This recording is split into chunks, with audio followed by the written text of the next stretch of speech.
The forest surrounded Hinterkaifeck like a black tide. Pines pressing in so close it felt as if the world ended at the tree line. Snow covered everything, but the woods always felt closer after dark. I was 10 that winter and old enough to know fear when I saw it in Father's eyes. One morning, Father found boot prints in the snow too large for any of us, circling the house, pausing beneath every window, stopping at the back door.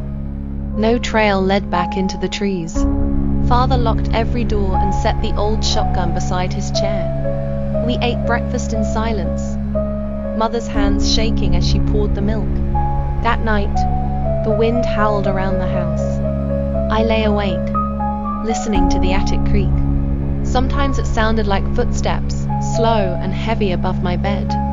Maria whispered that she heard voices in the walls, words that twisted her stomach with dread. Even the dog refused to leave the hearth, ears flat, eyes wide. The days grew strange. The barn door swung open at dawn. Hay scattered. The kitchen key snapped in two. The broken half buried in a drift outside. Maria said she saw someone standing between the trees at dusk, tall and unmoving. Mother prayed until her lips cracked, eyes darting to the woods as night fell, and the shadows stretched across the snow. The last evening was purple and cold. Father went out to check the cows. Mother followed, lantern bobbing in her hand. Maria clutched her rosary, trailing behind. I pressed my face to the window and watched their shadows vanish inside the barn. A scream split the dark. The lantern's light swung wild and then went out.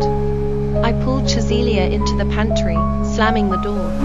The dog whimpered, pressed close to us. We listened, breathless, as footsteps crunched in the snow.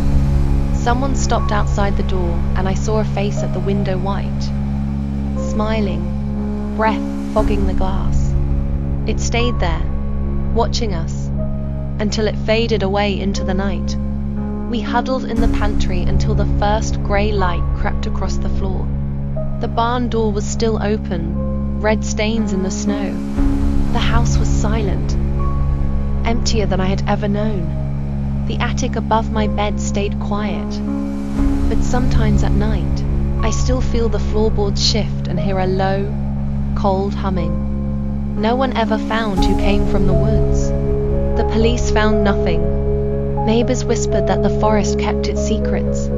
All I know is that the fear never left.